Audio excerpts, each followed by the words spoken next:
Anton nyorotin senter HP-nya ke depan tuh. Dan ketika cahaya senternya set ngenain bayangan hitam itu, Hana ngeliat, wih.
Naik gunung itu kelihatan simple nggak sih ya? Lu tinggal bawa carrier, beli logistik, udah deh.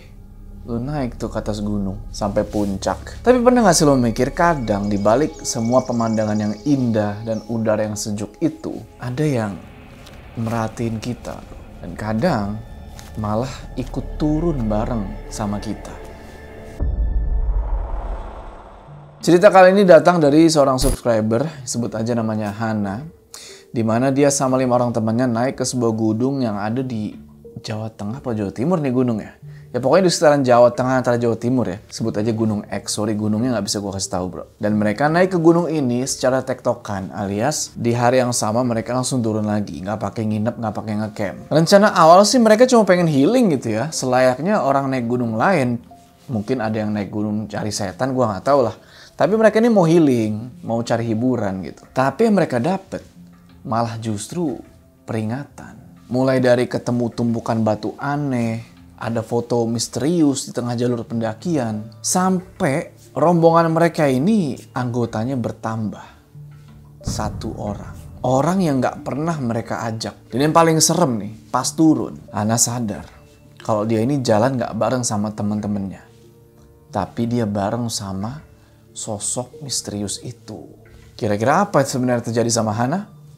Tonton video ini terus. Ya, assalamualaikum para warga malam. Welcome back to House Horror edisi pendakian horor. Dimana di segmen ini gue akan ceritain kisah-kisah horor pendakian dari kalian yang mungkin aja kejadian sama gue gitu kan. Langsung aja lah, nggak usah lama-lama lagi. Mode horor aktif.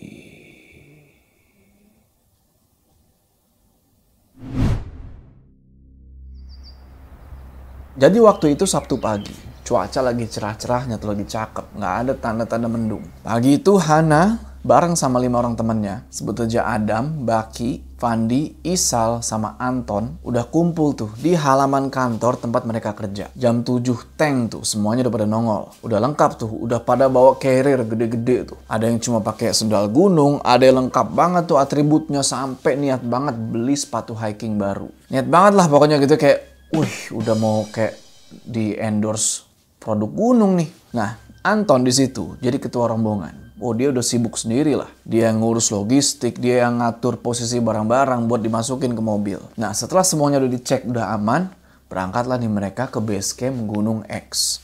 Singkat cerita, sekitar jam 9 pagi sampailah mereka di base camp Gunung X ini. Udah sampai langsung tuh parkirin mobil, mereka turunin barang-barang dan mereka cek ulang tuh isi carrier mereka masing-masing. Adam, yang dari tadi udah nyetir 2 jam lebih sendirian, gak gantian, langsung ngacir tuh ke warung yang ada deket situ. Dia bilang, bro, gue lapar banget nih, gue makan dulu ya. Langsung tuh dia pesen mie rebus sama teh anget.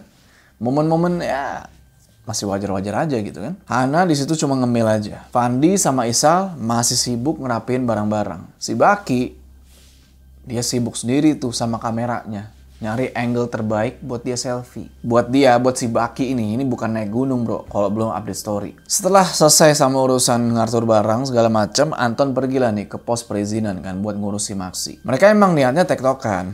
Naik hari itu, turun hari itu juga. Jadi semua administrasi mesti cepet beres tuh. Selesai ngurus administrasi, ngurus si Maxi, temen-temennya tuh langsung pada dikumpulin semua tuh. Mau ada briefing dari petugas. Di situ Intinya si petugas bilang, nekenin, kalau ada yang ngerasa capek atau nggak sanggup ngelanjutin pendakian, bilang aja. Jangan gengsi, karena keselamatan itu nomor 1. Terus diingetin juga nih buat jaga sikap selama pendakian. Sopan santun dijaga dan jangan buang sampah sembarangan. Pokoknya apa yang kalian bawa naik harus kalian bawa turun. Sampai sini semuanya masih biasa aja, kelihatan normal-normal aja, nggak ada yang aneh. Tapi lu tahu sendiri warga malam ya kan, yang udah sering ngikutin channel Praseja Muhammad. Awal-awal tuh pasti ya normal-normal aja, sampai di akhir nih, deng. Ikutin terus. Setelah briefing selesai, rombongan Hana langsung siap-siap nih buat mulai pendakian. Target pertama mereka itu pos 1. Katanya sih, dari base camp ke pos 1 itu cuma ya sekitar 45 menit. Jadi sekitar jam setengah 10-an mereka mulai jalan tuh. Awal-awal trek itu masih landai. Dan udaranya juga lumayan adem. Kiri kanan masih banyak pohon-pohon rindang. Dan karena waktu itu weekend, suasana jalur pendakian tuh lumayan rame. Banyak rombongan lain yang ikut naik bareng tuh. Ada yang jalannya cepet, udah kayak dikejar utang tuh bro. Ada juga yang slow banget tuh, sambil kebanyakan ngobrol. Nah, rombongannya Hana termasuk tim yang santai nih, ya. Nggak terlalu cepet, nggak terlalu lama juga. Mereka ya jalan sambil ngobrol-ngobrol, sambil ketawa-ketawa, ngebahas kerjaan, ngebahas teman kantor yang nggak ikut. Bahkan sempet ngegosipin HRD nih yang rese.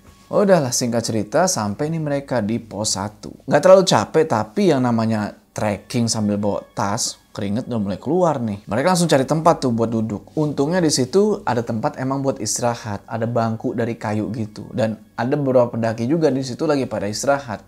Ya udah, Hana sama teman-temannya ikut istirahat juga lah di situ. Hana duduk, buka botol minum, dia minum, terus dia nyeletuk. Enak juga ya udara di sini, nggak bawa asap motor. Baru pos 1 loh ini, masih panjang Han. Udah, kita jangan kelamaan istirahatnya. Nanti makin siang makin panas loh ini. Ya udah, nggak pakai lama, lanjut lagi nih mereka jalan ke pos 2. Nah, mulai dari sini tanjakannya mulai berasa. Treknya udah nggak friendly lagi nih kan. Nafas mesti dijaga nih, kalau nggak bakal cepet ngos-ngosan. Tapi buat mensiasati supaya nggak terlalu capek, mereka ya sambil ngobrol-ngobrol, sambil bercanda-bercanda. Sampai si Adam nih mulai, wah udah kayak abis lari 5 kilo.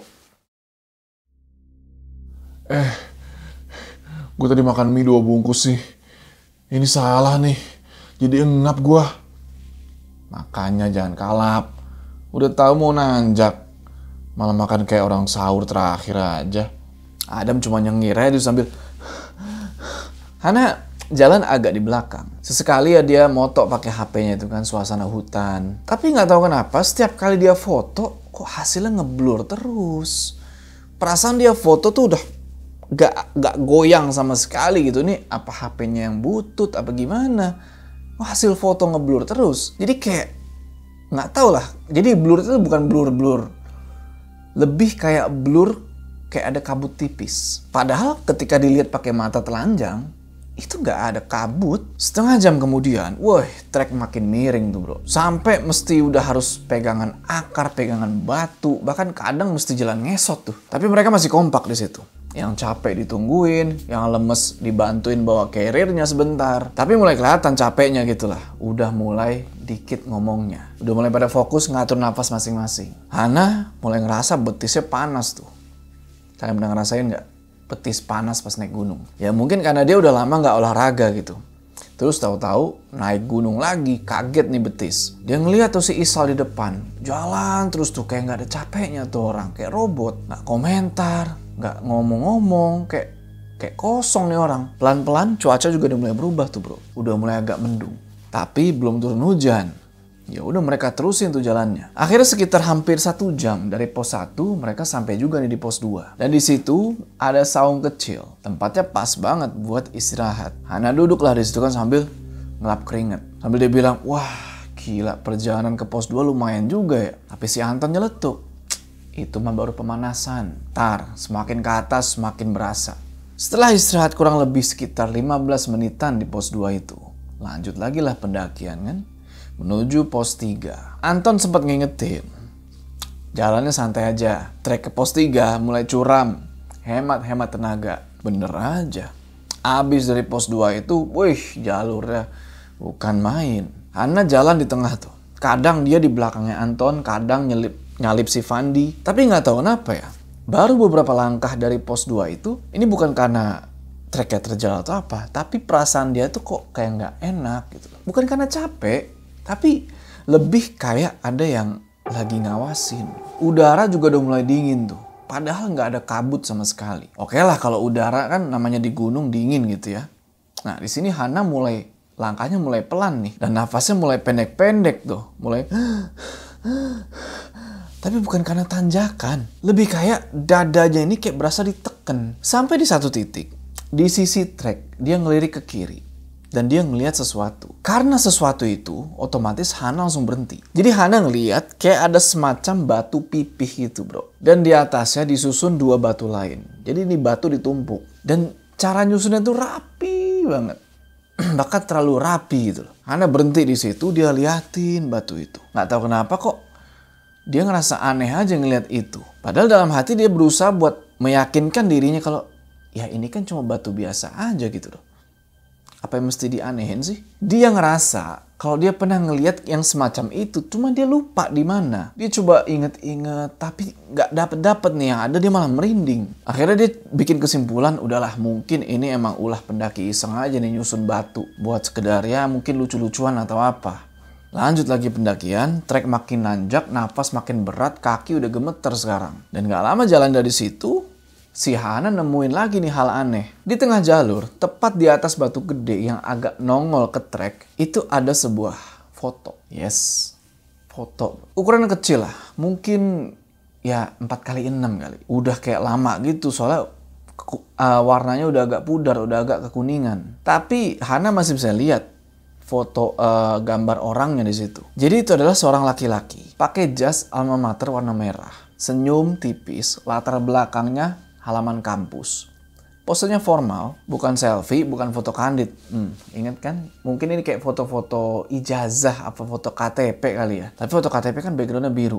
Ijazah. Nah foto itu di atas batu kayak emang sengaja ditaruh di situ. Hana diem aja ngeliatin foto itu. Merinding lagi dia. Dia pokoknya nggak berani nyentuh, nggak berani terlalu deket sama foto itu. Dan pas dia nengok ke depan lagi, temen-temennya udah jalan lumayan jauh. Ninggalin si Hana ini. Kayaknya mereka nggak sadar nih kalau Hana ketinggalan di belakang. Padahal mereka ini lewat jalur yang sama, ngelewatin batu yang sama. Kok nggak ada yang komentar soal foto itu? Seolah-olah cuma Hana doang yang ngeliat foto itu. Hana pengen manggil temen-temennya gitu ya, tapi nggak jadi. Takutnya mereka mikir si Hana kenapa-napa gitu kan, bikin suasana jadi aneh. Tapi dia masih diem di depan batu itu, ngeliatin foto itu sambil mikir, ini foto pendaki yang jatuh, apa emang sengaja ditaruh di sini buat hal lain? Di situ dia keinget nih sama pesen bapaknya. Nah, kalau di gunung kamu nemuin benda aneh, apalagi foto, jangan langsung disentuh. Kadang foto itu jadi media untuk kiriman. Kiriman santet. Ya itu sih yang Hana inget dari kata-kata bapaknya. Dan emang di budaya Jawa, nih koreksi gua kalau salah gitu ya. Foto itu bisa jadi media buat ngelempar sesuatu. Buat nandain tempat atau jadi pengganti korban. Dan biasanya barang-barang kayak gitu tuh ditaruh di tempat-tempat khusus, nggak sembarangan. Nah di situ Hana mikir, apa jangan-jangan orang di dalam foto ini mau disantet apa gimana? Di situ Hana diem lumayan lama bro di depan foto itu. Karena mikirnya takutnya si orang yang di foto ini disantet, dia mikirnya pengen bantu gitu loh. Tapi dia sadar kalau dia ya nggak bisa bantu, secara dia nggak kenal juga nih orang. Dan lebih takut salah langkah. Karena dia ingat lagi pesan dari abinya, dari bapaknya. Kalau kamu mau bantu, harus yakin. Kalau nggak yakin, lebih baik diem. Nggak usah ikut campur. Karena kalau kamu nggak siap, nanti bakal berbalik ke kamu. Di situ Hana lagi nggak bawa korek. Dia sempat kepikiran pengen bakar aja nih foto. Supaya nggak disalahgunain gitu kan. Tapi ya nggak bawa korek, pengen manggil temen-temennya udah pada jauh. Ya udahlah, karena udah diam terlalu lama di situ, akhirnya dia tinggalin lah foto itu buat nyusul teman-teman yang lain. Sambil jalan nunduk dia bilang, maaf ya, Hana belum bisa bantu sekarang. Perjalanan ke pos 3 kerasa jauh lebih lama dibanding ke pos-pos sebelumnya. Badan udah mulai capek, keringet dingin mulai berkucuran tuh. Tapi kalau buat Hana itu bukan lebih capek sih. Kayak ada beban lain yang dia emban di situ. Cuma nggak tahu apa. Singkat cerita, sampailah di pos 3. Untungnya tempatnya lumayan luas, ada saung kecil di situ buat istirahat. Nah, si Anton yang sadar kalau Hana tadi sempat ketinggalan lumayan lama, langsung nyamperin si Hana nih. Dia tanya, "Hei Han, lu kemana dulu tadi? Kok lama banget?" "Capek tadi. Istirahat sebentar di trek."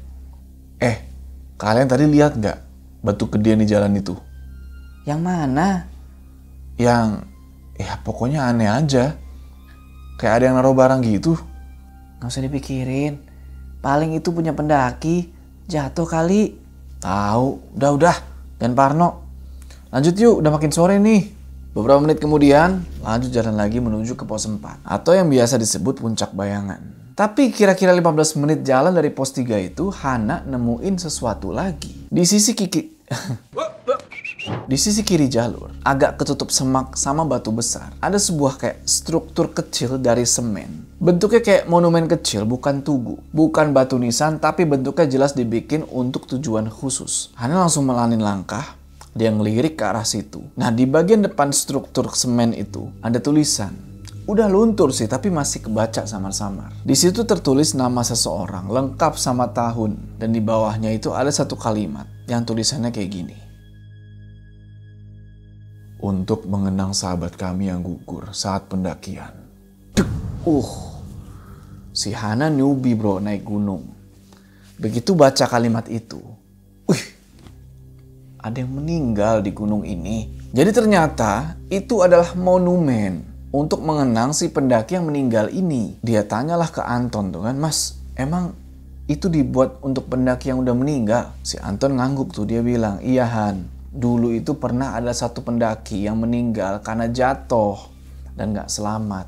Makin takut tuh Hana kan. Dia gak komen apa-apa lagi. Dia cuma nerima kenyataan. Kalau ternyata gunung itu bukan sekedar tempat healing aja. Bukan cuma soal sunrise yang bagus atau kabut-kabut yang syahdu. Tapi tempat dimana banyak cerita di situ. Cerita tentang orang-orang yang naik tapi gak pernah turun. Cerita tentang mereka yang masih ada di sini tapi dalam wujud yang berbeda. Sore itu mereka ngelanjutin perjalanan. Tanjakan masih sadis. Nafas udah mau habis. Tapi akhirnya setelah jalur yang panjang, sempit, bikin dengkul hampir copot, mereka sampai juga di puncak bayangan. Tempatnya lumayan datar. Lumayan luas juga. Ada semak-semak. Ada batu besar. Ya lumayan cozy lah gitu buat istirahat. Nah, pakai pikir panjang, si Hana langsung rebahan di atas carrier-nya di situ. Matanya ngelihat ke atas langit tuh, yang pelan-pelan makin gelap. Anton buka carrier tuh. Dia langsung keluarin kompor sama ngeluarin rencengan teh sama kopi. Sama jahe lah buat ngangetin badan. Fandi buka juga tuh peralatan masaknya dia. Dia mulai tuh masak mie. Nah, udara sore yang dingin itu ditambah aroma mie rebus warga malam. Gak ada lawan tuh bro, ya kan? Enak, lapar gua. Oke, di situ Anton sambil nyeduh kopi, nyeduh teh. Dia tanyain ke yang lain, termasuk si Hana. Mau kopi, jahe, apa teh? Si Hana bilang, "Kopi aja mas, kopi hitam nggak pakai gula, biar melek." Ya udah di situ sambil ngopi-ngopi, sambil ngeteh, sambil ngejahe, mereka bikin lingkaran, mereka ngobrol-ngobrol, mereka ketawa-ketawa. Abis makan mie, abis ngopi ngeteh, mereka sempat foto bareng tuh, senyum-senyum, kelihatan bahagia. Tapi nggak tahu kenapa, abis itu si Hana ngerasa badannya itu lemes. Padahal abis ngopi nih bro, kayak abis disedot energinya gitu loh. Sebenarnya si Hana ngerasa dari awal itu emang dia udah kayak nggak fit badannya. Dia lagi flu ringan waktu itu, lagi gitu. Ditambah 2 hari sebelum naik, ternyata Hana ini sempat jatuh dari motor. Tapi di situ dia nggak mau ngeluh bro, dia nggak mau ngomong, dia tahan lah, dia nggak mau ngerepotin teman-temannya. Setelah cukup istirahat, perjalanan dilanjutin lagi. Tujuan mereka puncak. Tapi dari titik ini, jalurnya udah beda cerita. Serius, gua nggak mendramatis, tapi saking tipisnya itu kayak ibarat hidup dan mati ngelewatin jalan ini. Hana mulai ngerasa was-was. Langkahnya semakin pelan, nafas semakin pendek gitu kan. Kadang dia mesti ngerangkak, nyari pijikan di sela-sela batu. Pokoknya ribet banget dah. Sampai di satu titik dia berhenti, dia nengok ke belakang. Dia liatin tuh jalur yang barusan dilewatin. Nah, Dalam hati dia bilang, sebenarnya gue ngapain sih? Gue nyari apa sih di atas gunung ini? Sampai mesti rela-rela ngelewatin jalur kayak begitu. Dia diem tuh, bengong lumayan lama sampai dia ngedenger si Anton teriak. Pelan-pelan aja Han, tapi jangan berhenti. Naik gunung itu kayak hidup Han. Kita bisa nyerah kapan aja. Tapi kalau terus jalan, walaupun lambat, pasti sampai juga. Gak tahu kenapa kata-kata itu nusuk banget. Dan kayak langsung ada percikan api motivasi yang ngebuat Hana langsung ayo. Sambil gemeteran dia nerusin langkah. Waktu itu udah jam 4:30 sore. Dan akhirnya mereka sampai juga di puncak. Begitu sampai di puncak, si Hana langsung lemes tuh. Pandangannya langsung kabur. Dia jatuh ke tanah. Makin lama kepalanya makin berat, makin gak kuat. Badannya gemeteran. Dan dia udah tuh terkapar di tanah sampai teman-temannya tuh panik. Han, woi, Han, bangun, Han, lu kenapa? Tapi Hana nggak dengar suara-suara itu kayak yang jauh banget, kayak cuma gema aja bro. Di situ Hana nggak tahu kenapa sampai dia berpikiran kayaknya gue nggak bisa turun dari gunung ini. Sampai dia bilang dalam hati, ya Allah, kalau ini emang hari terakhir, izinkan aku pulang. Jangan tinggalin jenazahnya di sini. Gak lama semuanya berasa makin gelap. Dia gak bisa gerak, mulutnya gak bisa ngomong. Nafasnya kayak ketahan, badannya kedinginan. Tapi masih sadar dia di situ. Dan di titik itu, di sisa kesadaran dia kayak ngelihat ada sosok lain yang nyamperin. Bukan pendaki lain, bukan teman-temannya dia. Ada sosok. Sampai akhirnya Hana di situ maksain diri buat bangun dengan sisa tenaga dia. Karena dia, gak mungkin tetap di situ. Dan sekarang dengan langkah yang makin berat, dia copot sepatunya bro. Karena sepatunya itu ternyata entah kesempitan atau apa ngebuat kakinya ini sakit dan lecet. Akhirnya dilepas aja lah tuh sepatunya. Lu mau tahu dia turun cuma pakai kaos kaki doang. Langsung berasa lah tuh kan tanah dingin, licin, kasar. Tapi mau gimana lagi gitu kan? Ingat kan dia habis jatuh dari motor, kakinya luka. Terus ditambah sepatunya nggak nyaman. Ya udah mending nyeker aja kalau udah tahu gitu. Senter HP tinggal sisa-sisa terakhir nih. Cahaya matahari udah makin hilang, kabut mulai turun. Tebel lagi. Alhasil jarak pandang tinggal beberapa meter aja. Angin dingin. Nah, di tengah kondisi kayak gitu, mereka kan jalan berbaris gitu kan. Nah, Hana ngeliat di paling depan barisan, kan Anton paling depan kan mimpin. Nah, di depannya Anton ini bro, itu Hana ngeliat kayak ada sosok bayangan hitam. Tapi bentuknya itu kayak manusia. Bayangan ini jalan aja tuh. Langkahnya pelan, stabil. Tapi gak pernah nengok, gak pernah ngomong. Dan dia selalu di paling depannya Anton. Hana yakin itu bukan salah satu dari mereka. Soalnya dari awal Hana udah mastiin bener. Anton, Adam, Fandi, Isal, Baki. Itu teman-teman mereka, teman-teman dia. Tapi sekarang kok jadi 7 orang. Siapa yang ada di paling depan itu warga malam? Hana pengen ngomong soal itu ke teman-temannya. Tapi dia takut, gak berani. Karena dia ngelihat teman-temannya itu kayak biasa aja. Yang artinya mereka gak ngelihat sosok itu. Akhirnya dia jalan aja tuh kan. Sambil berharap kalau bayangan hitam itu ya mungkin cuma ilusi aja lah. Cuma bayangan, halusinasi entahlah. Gak beneran intinya. Tapi tiap dia kedipin mata, itu bayangan gak hilang. Masih ada. Mereka terus jalan, nurunin jalan yang kayaknya jauh banget nih jalan. Sampai di satu momen itu angin mendadak berhenti. Hutan berasa sepi. Dan pendaki-pendaki yang harusnya hari itu rame, gak tahu kenapa kok udah pada gak ada. Hana mulai celingak-celinguk untuk kesana kemari kan. Nah, teman-temannya di sini mulai ngelakuin hal yang sama pada celingak-celinguk tuh. Ekspresi mereka berubah. Yang tadinya muka mereka semangat, optimis, apalagi si Anton, sekarang mulai kelihatan pucat. Sampai akhirnya si Anton bilang, kita berhenti dulu. Istirahat sebentar, minum dulu. Berhentilah mereka tuh di pinggir jalur. Tapi Hana masih ngelihat sosok bayangan hitam itu di paling depan. Dan ketika Anton berhenti, bayangan itu juga berhenti. Cuma diam aja. Berdiri tegak, gak jauh dari mereka. Anton nyorotin senter HP-nya ke depan tuh. Dan ketika cahaya senternya ngenain bayangan hitam itu, Hana ngeliat, bayangannya hilang, kosong, nggak ada siapa-siapa, kayak ya cuma kabut tipis aja. Nah di sini nggak tahu apakah yang lain juga ngelihat atau apa. Soalnya mereka nggak ada yang berani bahas itu. Tapi dari ekspresi mereka, kayaknya mereka ini ngeliat sosok bayangan itu. Anton langsung berdiri, dia ajak teman-temannya tuh, ayo kita nggak bisa diam di sini lama-lama. Bangkit mereka semua. Si Hana masih terus jalan pakai kaos kaki doang. Abis dulu. Kakinya udah berlecet tuh. Nah, ketika mereka jalan lagi, trek, trek, trek, ada lagi suara langkah tambahan nih. Trek, trek, trek. Ikutin mereka. Tapi kali ini posisinya pindah. Bukan dari depan, tapi dari paling belakang. Yang paling belakang itu si Fandi. Nah, suara langkah itu kedengeran di belakangnya Fandi. Isal ngebantuin Hana tuh buat jalan pelan-pelan. Kadang dia pegangin tangannya Hana, kadang punggungnya dikasih buat si Hana pegangan. Masih jalan bareng mereka semua. Dan ketika Hana lihat lagi ke depan, sosok bayangan hitam itu ada lagi dong di situ. Paling depan, jalan terus nggak pernah nengok. Dan yang bikin ngeri adalah si Anton ini nggak tahu dia lihat apa enggak ya. Seolah-olah dia ikutin bayangan itu. Seolah-olah si bayangan ini nunjukin jalan keluar. Padahal Hana baru sadar satu hal. Kalau dari tadi, mereka ini cuma muter-muter aja di situ. Sampai udah jam 7:30 malam. HP satu persatu udah mulai mati tuh. Secara nggak ada yang bawa power bank, listrik udah pasti nggak ada di situ. Habislah semua tuh baterai. Headlamp udah mulai redup, kabut makin tebel. Di momen itu, wah Hana hampir nyerah.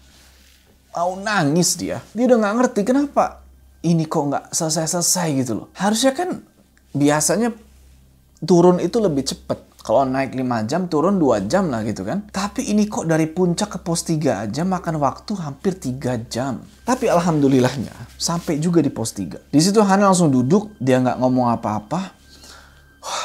Dia ngatur nafas, pandangannya udah kosong di situ. Sampai tiba-tiba, brak! Pingsan dia bro. Wah semua langsung panik tuh. Mereka bingung. Secara mereka ini nggak bawa tenda. Nggak bawa sleeping pad. Nggak bawa sleeping bag.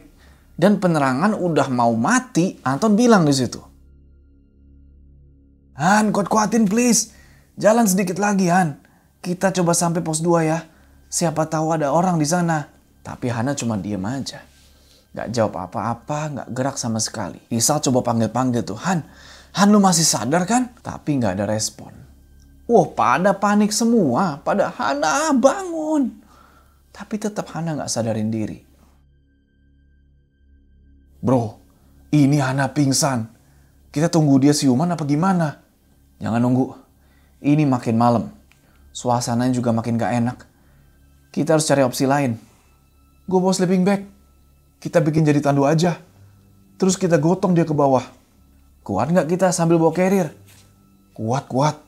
Udah ayo, daripada kita kejebak di sini. Akhirnya dengan sisa tenaga, mereka tandu itu si Hana pakai sleeping bag. Mereka jalan tuh pelan, capek emang, tapi nggak ada pilihan lain warga malam. Alhamdulillah, sekitar jam 9:30 malam mereka sampai di pos 2. Dan yang paling bikin lega, ada warung di situ dan ada si ibu-ibu warung yang lagi ngeberesin dagangannya dia. Adam langsung samperin si ibu warung itu. Bu, ini teman kami, kakinya luka. Dan sekarang dia pingsan. Kira-kira ada ojek atau apalah bu yang bisa kita pakai buat ngebawa teman kita ini turun. Nah si ibu itu, waduh gitu kan. Ya kalau kendaraan sih ada mas. Tapi di pos 1 dan itu buat ngangkut barang dagangan. Gak bisa buat ngangkut orang. Tapi si ibu gak tinggal diam. Dia punya HP bro. Dia keluarin HP, dia coba hubungi Basecamp. Ketika dihubungi Basecamp, si ibu langsung cerita panjang lebar tuh, ngasih tahu kondisinya si Hana, lukanya, sampai pingsan segala macam berdasarkan cerita si Anton dan yang lain-lain. Tapi si Anton dengar petugas Basecampnya ngomong di telepon itu, ya kalau cuma luka kan bisa diobatin dulu, nanti baru turun pelan-pelan. Wah di situ si Anton langsung ngegas, gak bisa mas. Ini bukan luka kecil. Teman saya dari tadi pingsan dari pos 3 belum bangun. Di situ sempat hening sebentar. Dan gak lama, mungkin karena si petugas ini nggak dengar kata pingsan gitu ya, langsung berubah tuh nada suaranya. Baik mas, kami akan naik sekarang juga ke pos 3. Kian kok dikira nggak emergensi apa nih? Singkat cerita, akhirnya datang juga tuh petugas dari bawah ke atas naik motor. Petugasnya bilang, mas, motor cuma bisa sampai pos 1. Jadi dari sini ke pos 1 teman masnya mesti digotong dulu. Ya udah si Anton, ya udah nggak apa-apa mas, bawa. Petugas sama teman-temannya Hana yang lain langsung tuh ngegotong si Hana buat sampai ke pos 1. Begitu sampai di pos 1, Hana langsung diboncengin tuh naik ke motor. Satu orang bawa motor, satu lagi duduk di belakang sambil ngebopong badannya Hana yang nggak sadarin diri. Jalan sempit, ya. Mungkin warga malam yang udah pernah naik ke situ, emang tahu gunungnya. Yang udah pernah naik gunung tahu lah, nggak mungkin jalur pendakian tuh bisa dilewatin mobil, paling-palingnya motor. Dan akhirnya sekitar jam 11 malam lewat sampai juga mereka di base camp. Isa langsung keluarin HP, nelpon bapaknya Hana, ngasih kabar soal kondisinya Hana yang pingsan, luka, dan dari pos 3 belum sadar juga. Orang-orang di base camp pada khawatir tuh ngeliat si Hana. Pihak base camp nyuruh teman-temannya Hana buat bersih-bersih, wudhu, ngajiin nih si Hana, karena takutnya ada yang nempel ke dia gitu loh. Ya udah si Anton sama yang lainnya cuma ngangguk-ngangguk aja tuh nurut. Mereka duduk di pojokan, mereka buka Al-Quran yang ada di situ dan mereka mulai baca. Udah tuh, alhamdulillah belum selesai satu surat dibaca, si Hana bangun. Tapi pas bangun ini dia kayak orang linglung, nggak ngomong apa-apa, tatapannya kosong. Isal panik, bu ini kok si Hana bangun tapi diem aja. Orang base camp, salah satu orang base camp yang ada di situ, langsung nyamperin Hana, dipegang kepalanya begini bro, dibacain doa-doa. Dan nggak tahu kenapa di sini Hana langsung jerit, teriak sekencang-kencangnya kayak orang kesurupan. Badannya berontak tuh kayak nolak, kepalanya disentuh, dibacain kayak gitu, tangannya nyakar-nyakar. Wah, semua temennya pada bingung kan, ini mesti diapain nih anak. Si orang base camp itu terus megangin kepalanya Hana begini, terus dibacain doa. Dan nggak lama kemudian bapak sama ibunya Hana datang ke situ bro. Ngelihat anaknya kayak gitu, bapaknya langsung lari nyamperin. Nggak pakai banyak bakbi bu, dia langsung duduk di belakang anaknya, dia pegang punggungnya si Hana tuh. Tes, mulutnya langsung komat kamit baca doa, entah doa apa. Tapi pelan-pelan Hana mulai tenang tuh. Nggak teriak-teriak lagi, nggak berontak-berontak lagi, nggak nyakar-nyakar lagi. Dan alhamdulillah beberapa menit kemudian si Hana sadar. Hana langsung dikasih minum di situ, dibiarin buat istirahat. Pelan-pelan dia mulai bisa ngomong. Dan ketika suasana udah mulai agak kondusif, si Abi, bapaknya Hana nih mulai nanya, apa yang sebenarnya udah terjadi gitu kan. Hana pelan-pelan cerita tuh, kalau selama perjalanan turun, dia tuh ngerasa cuma berdua. Kan mereka berenam. Kenapa kok si Hana bisa ngerasa cuma berdua? Berdua sama seorang cowok. Cowok yang pakai jas alma mater merah. Sama kayak yang ada di foto yang di atas batu itu. Ingat nggak warga malam? Menurut pengakuannya Hana, dia sama sekali nggak lihat temen-temennya. Nggak ada yang bareng, nggak ada yang jagain dia, nggak ada yang manggil. Bener-bener cuma dia sama cowok itu. Dan dia komunikasi sama cowok ini bilang kalau dia suka sama si Hana. Secara Hana itu cantik. Dan dia pengen Hana nemenin dia terus. Nah Hana yang ngedenger itu langsung takut. Dia lari, tapi semakin lari semakin banyak makhluk-makhluk lain yang ngejar. Sosok-sosok yang udah jelas bukan manusia. Ada yang badannya hitam, ada yang gak ada bentuknya, ada di belakang, kanan, kiri, pokoknya di sekeliling dia. Sampai akhirnya dia ngerasa jatuh, kakinya keseleo, dan dia pingsan. Setelah dari situ dia gak ingat apa-apa. Di sini aneh. Secara teman-temannya yakin banget kalau Hana itu jalan bareng sama mereka. Gak ada Hana lari ke sana kemari, gak ada, jalan bareng. Sampai akhirnya si Hana bangun dari pingsannya itu dan udah di base camp. Bapaknya cuma diam aja ngedenger cerita itu. Karena sebenarnya bapaknya ini udah ngerasa dari sore tadi kalau ada yang gak beres. Dan untungnya bapaknya Hana ini bukan orang biasa. Dia ngerti lah soal begituan. Dan ternyata bapaknya ini ngebantu dari jauh. Entah gimana caranya ya warga malam. Ngebantu dari jauh, ngebukain jalan lah, nyelamatin Hana dari sosok cowok itu. Dan pas Isal coba hubungi bapaknya Hana, sebenarnya bapaknya Hana sama ibunya itu udah di jalan. Karena mereka udah yakin kalau ini ada yang gak beres, jadi mereka jalan duluan tuh. Dan kalau sampai bapaknya Hana ini telat sedikit aja, Hana mungkin gak bisa pulang. Karena yang suka sama dia, itu bukan manusia. Dan mungkin kalau bukan karena bapaknya juga, Hana gak bakal di sini sama kita sekarang. Oke warga malam, itulah tadi cerita dari Hana. Menceritakan pendakian dia ke Gunung X yang ada di daerah Jawa. Gimana menurut kalian? Tulis di kolom komentar. Mungkin kalian ada pengalaman yang mirip-mirip, bisa di-share tuh. Oke warga malam, gua Kepala Desa mengucapkan terima kasih buat kalian yang sudah mengikuti cerita ini. Sebelum kita berpisah, jangan lupa kalian like video ini dan bagi yang belum subscribe, ayo subscribe sekarang ke channel ini supaya kalian gak ketinggalan cerita-cerita horor selanjutnya. Gua Jo, sampai ketemu di cerita selanjutnya.